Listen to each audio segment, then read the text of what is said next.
ലോക ഫുട്ബോൾ ആരാധകരെല്ലാം ഒന്നടങ്കം കാത്തിരിക്കുന്ന വേൾഡ് കപ്പ് ഫൈനൽ മത്സരം നാളെയാണ്.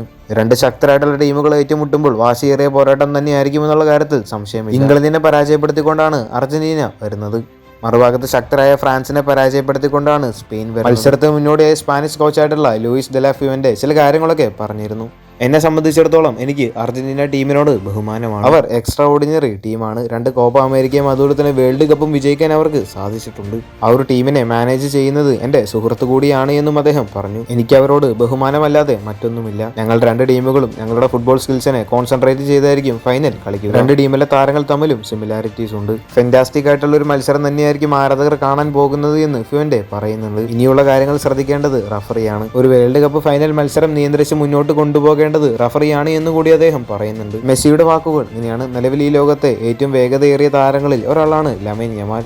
ഫൈനലിൽ യമൈനും അവരുടെ ടീമിനും നല്ലൊരു ദിവസമായിരിക്കില്ല എന്നാണ് പ്രതീക്ഷിക്കുന്നത് എന്നാണ് മെസ്സി പറയുന്നത്. ബാഴ്സയിൽ യമാൽ ഉള്ളത് നമ്മുടെ ഭാഗ്യമാണ്. അവൻ ലോകത്തിലെ ഏറ്റവും മികച്ചവരിൽ ഒരാളാണ് എന്നും മെസ്സി പറയുന്നു. ലമൈൻ ഒരു മികച്ച കളിക്കാരനാണ്. ഞാൻ അവനെ ഒരുപാട് പിന്തുടരാറുണ്ട്. കാരണം അവൻ ഞാൻ ഇഷ്ടപ്പെടുന്ന ക്ലബിന് വേണ്ടിയാണ് കളിക്കുന്നത്. അവൻ എപ്പോഴും ഏറ്റവും മികച്ചവനാകാൻ ഞാൻ ആശംസിക്കുന്നു. ലോകത്തിലെ ഏറ്റവും മികച്ചവർക്കിടയിൽ അവൻ മികച്ച രീതിയിലാണ് മുന്നേറുന്നത് എന്നതിൽ സംശയമില്ല. യമാലിന് ലഭിച്ചതിൽ ബാഴ്സ ഭാഗ്യവാന്മാർ. കാരണം അവന് നല്ലതായ കാര്യങ്ങൾ നമ്മുടെ ബാഴ്സലോണയ്ക്കും നല്ലതാണ് എന്നും മെസ്സി കൂട്ടിച്ചേർത്തു.